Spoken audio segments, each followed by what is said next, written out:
Bonjour à tous, c'est un vrai plaisir pour moi de vous retrouver pour une nouvelle saison de votre magazine Santé.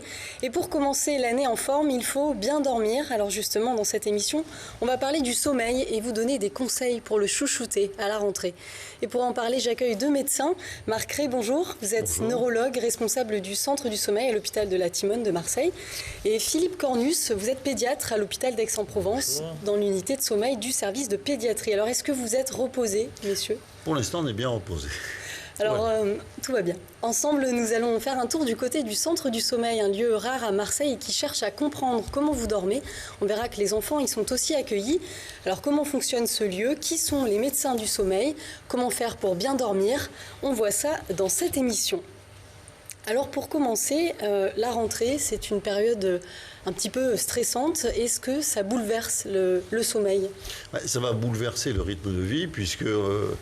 avant la rentrée, par définition, les parents ont leurs enfants qui ont des activités variées mais qui sont moins contraignantes que le fait d'aller à l'école, etc. Donc ça va resynchroniser un peu la famille et il est évident que ça va perturber les adolescents. Et Philippe est très souvent le témoin justement de ces problèmes. Oui, c'est vrai que la rentrée, les consultations sont un petit peu chargées en adolescents qui viennent pour ce qu'on appelle nous le retard de phase. Ça veut dire quoi? Ça veut dire que ce sont des adolescents qui ont vécu tout l'été en se décalant de plus en plus. On connaît nos enfants qui aiment bien se coucher tard et se lever tard, voilà, et qui parfois effectivement se lèvent à midi, 13h, 14h et qui ont pratiquement non plus de matinée et qui en quelques jours vont devoir reprendre la scolarité et se lever tôt le matin.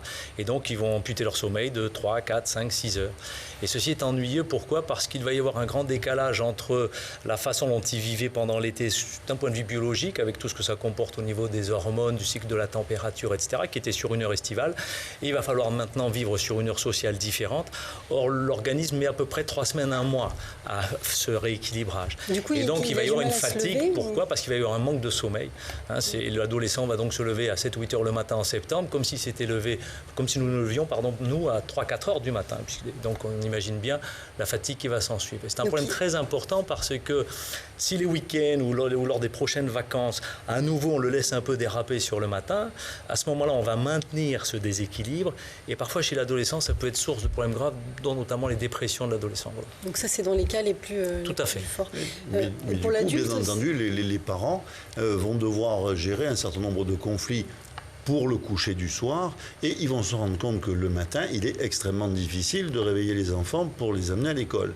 Et donc, ce conflit quotidien va quand même entraîner un stress plus important et également une privation de sommeil chez l'adulte qui avait pris l'habitude de ne pas trop s'inquiéter du sommeil de leur enfant pendant les vacances. Ils pouvaient un peu écouter la télévision dans sa chambre ou surfer sur Internet, tandis que là, il va y avoir bien entendu une reprise en main et qui va pas être simple forcément. Et donc, c'est le branle-bas de combat dans la famille. Un peu. Oui, d'une part. Et puis d'autre part, il ne faut pas oublier quand même que le sommeil, dans ses fonctions notamment, et notamment le sommeil du petit matin, qu'on appelle le sommeil paradoxal, a pour fonction principale chez nous tous, mais en particulier chez l'enfant, tout ce qui est de l'ordre de la mémorisation, de l'ordre donc de la scolarité.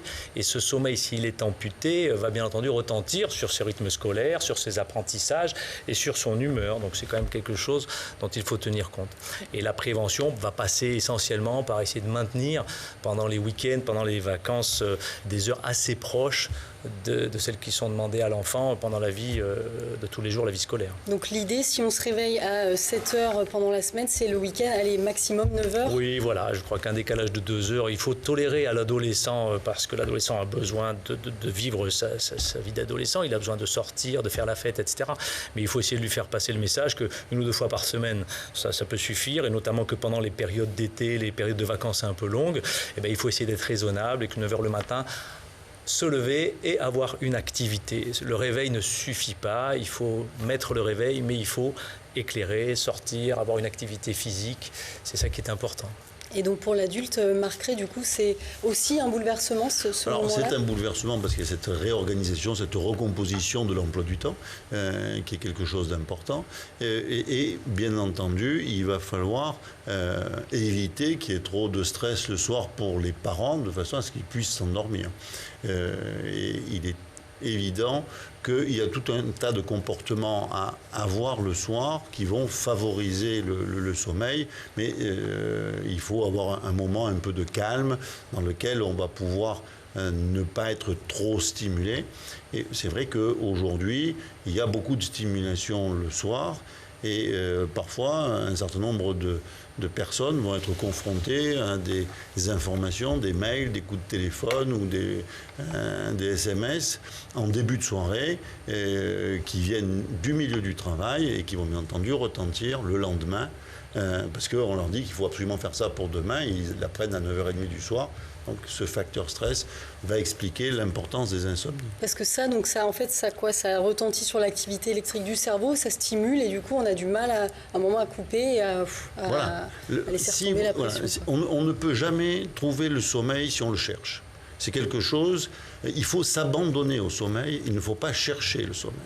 Donc le gros problème est là pour l'adulte, c'est qu'il va être dans une recherche, et plus il recherche, plus il se met dans un hyper-éveil, et donc il est à l'opposé du résultat escompté.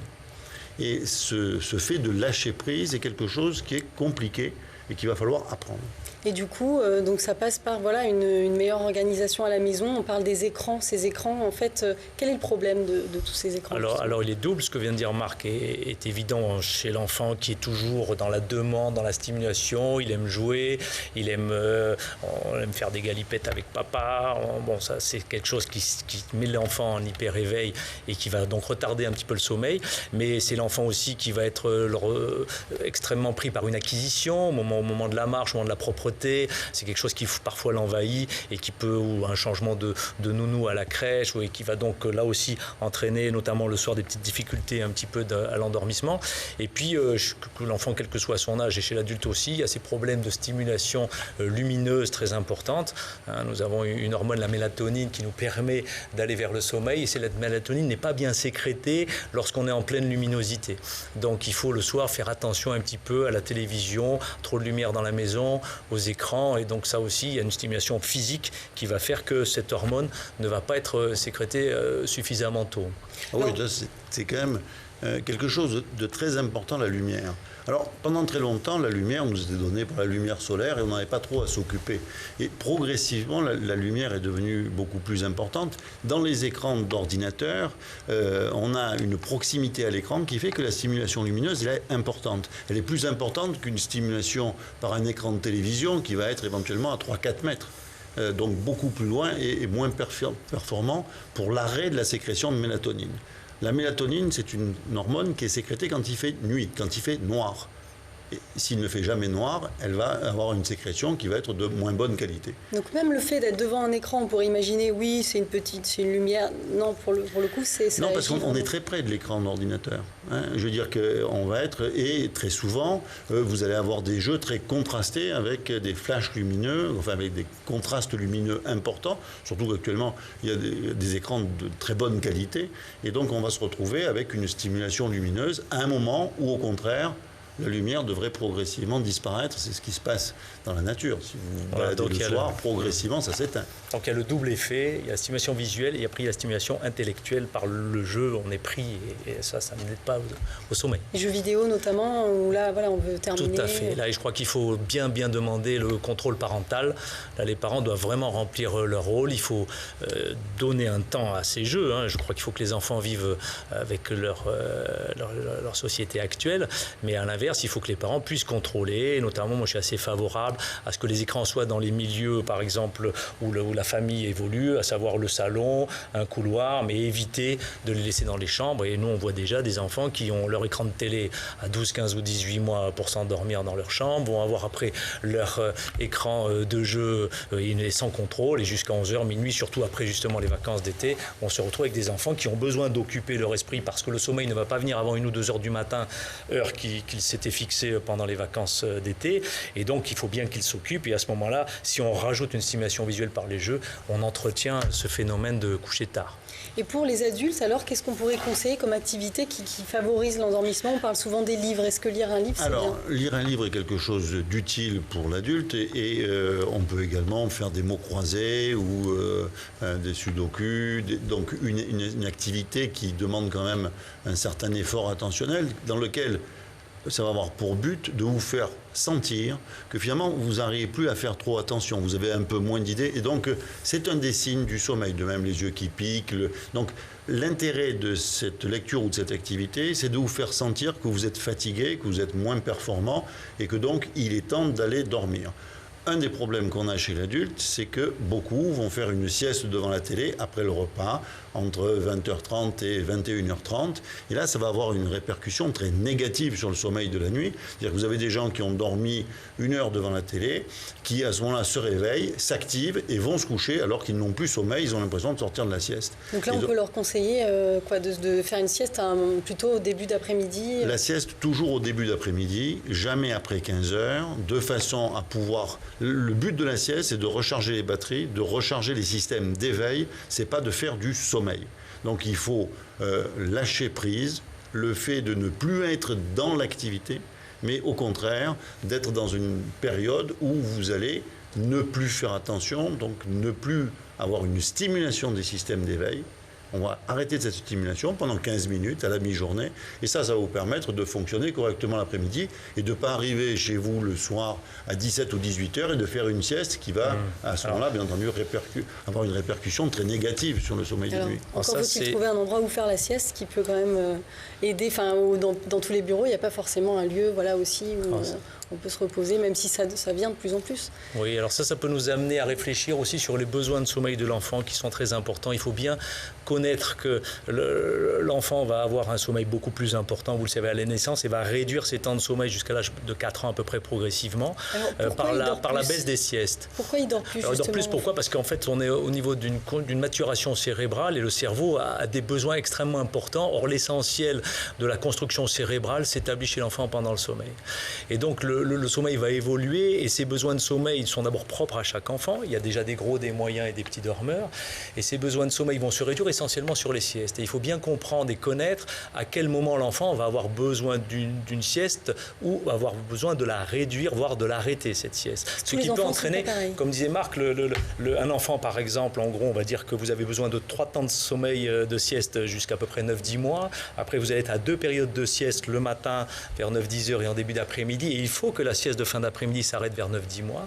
Et la sieste du matin, pour celui qui est donc à 2 siestes à partir de 9 mois, doit s'arrêter vers 18-20 mois.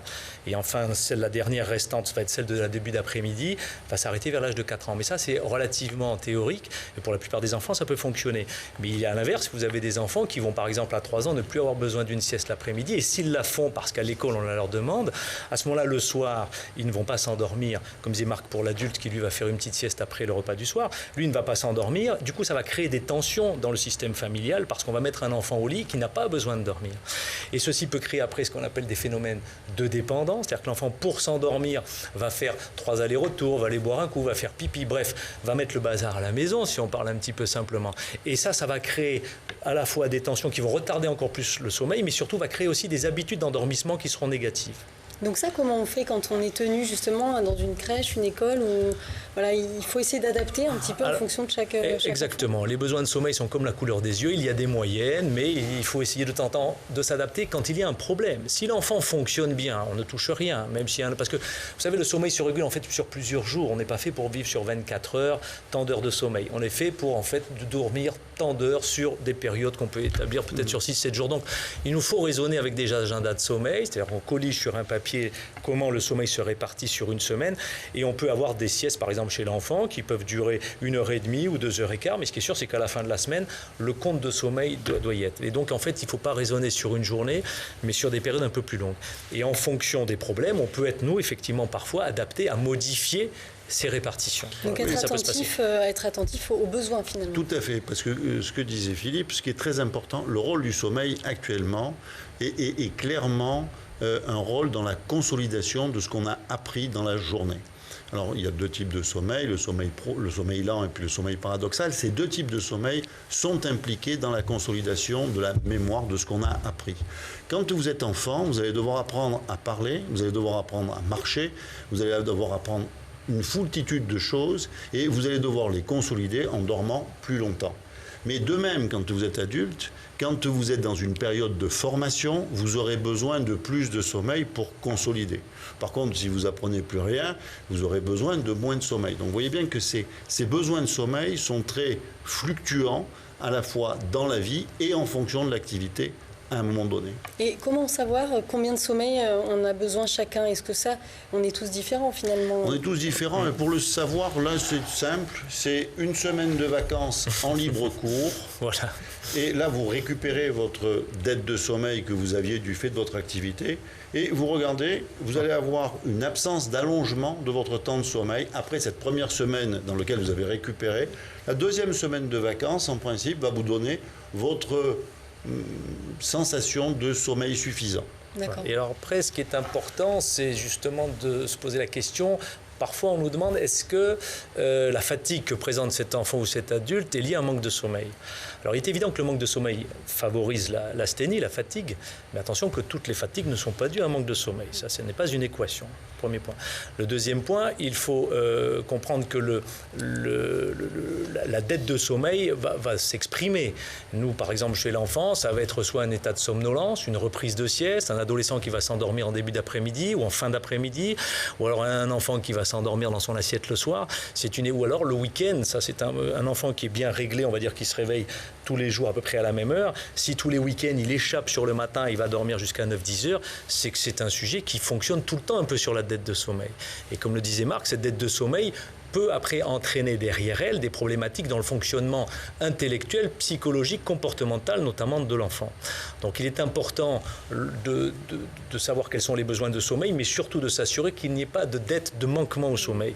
Une autre façon que peut parfois exprimer l'organisme lorsqu'il y a un manque de sommeil, c'est de déclencher chez l'enfant ce qu'on appelle nous des parasomnies, qui sont des activités nocturnes un peu particulières, soit les terreurs nocturnes, soit les somnambulismes, qui sont favorisées d'une part familialement, génétiquement, mais qui aussi sont déclenchées lorsque l'enfant est en dette de sommeil. Ça, c'est quand l'enfant crie la nuit, va se réveiller. Alors, la terreur nocturne survient toujours en première partie de nuit, en général avant 1h du matin, et on se retrouve en face d'un enfant extrêmement agité, terreur nocturne. L'enfant est comme terrorisé, les yeux exorbités, il crie, mais on peut avoir l'impression qu'il est réveillé parce qu'il a parfois les yeux ouverts, il est assis, il a des mouvements, mais on ne rentre pas en contact avec lui. Ça, c'est la terreur nocturne.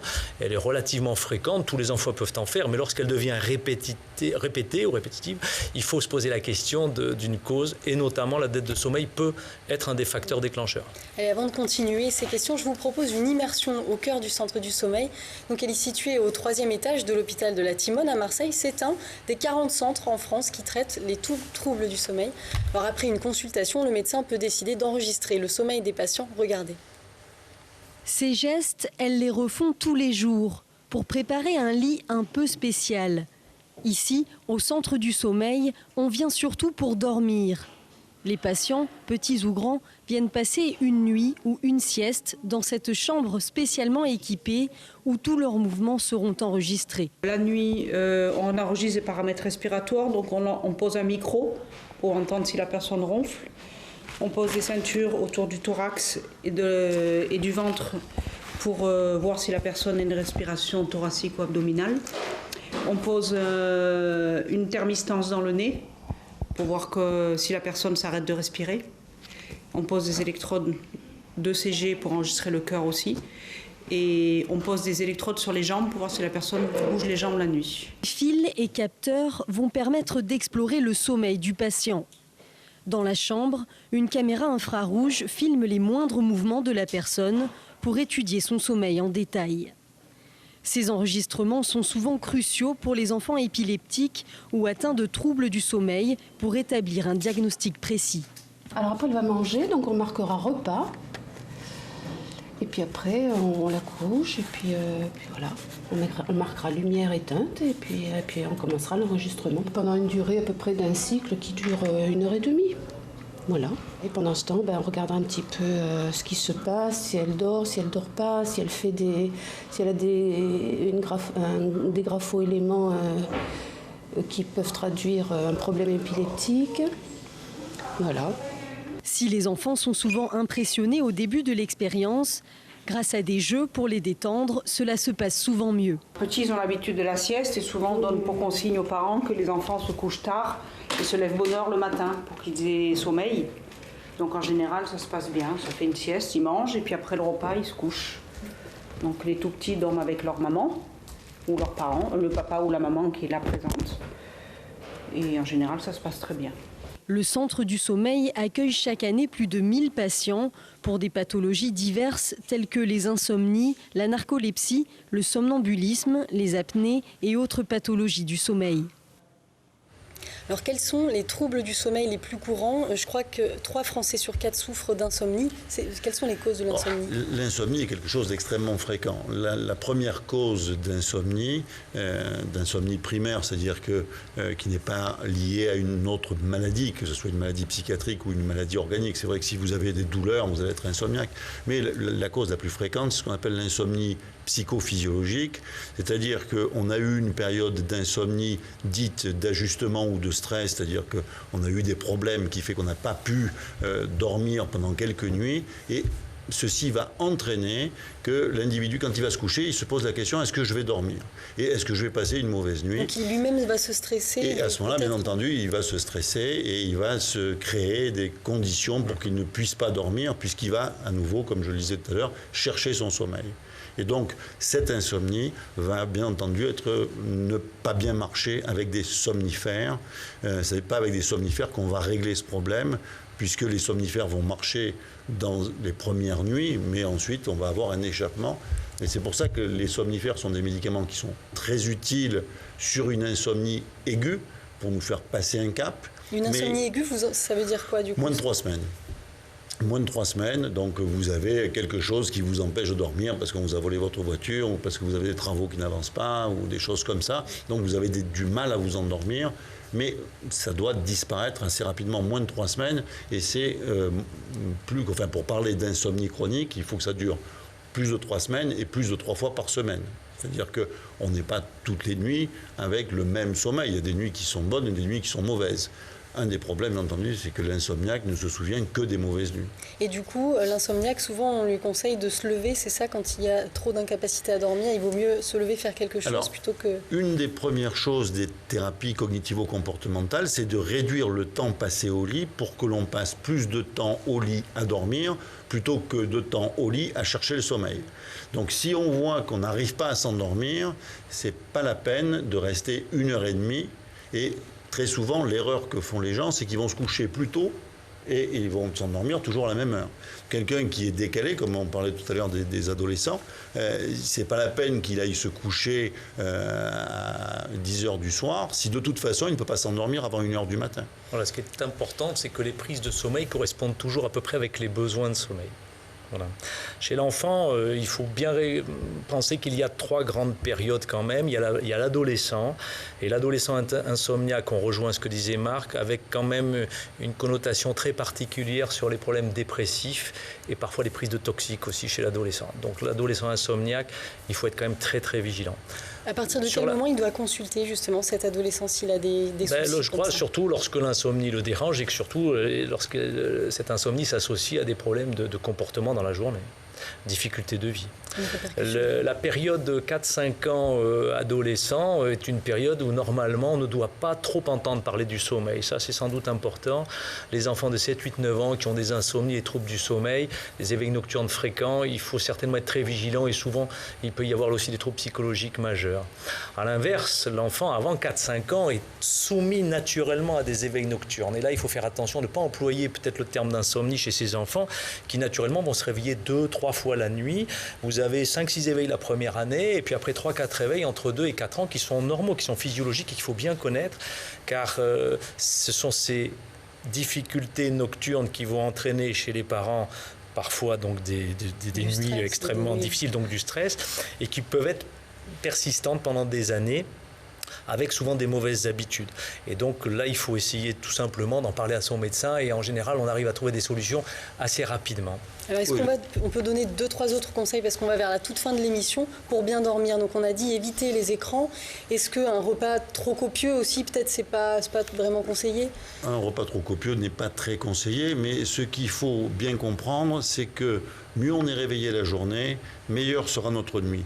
Donc le traitement de ces troubles du sommeil passe d'abord par le fait que le matin, on sorte. On ne reste pas dans le lit en essayant de se dire « mais j'aimerais encore dormir 1 heure parce que j'ai mis un temps fou à m'endormir » et qu'on s'expose à la lumière du soleil de façon à ce que l'on arrête la sécrétion de mélatonine et donc de façon à ce qu'on démarre une journée et qu'on fasse quelque chose qui nous plaise dans la journée. Et si on veut faire du sport, l'idée c'est d'en faire quand même longtemps avant de se coucher pour pas trop éveiller justement son corps et son... Je crois qu'il faut prendre le problème de façon un peu plus générale. Je crois qu'en ce qui concerne le sommeil, il faut revenir à des bases un peu plus naturelles, un peu plus physiologiques. Il faut faire attention que les enfants ne vivent pas dans le système parental trop tôt, avec des enfants qui le soir vont au restaurant ou vont sur la plage alors qu'ils n'ont pas encore 1 an.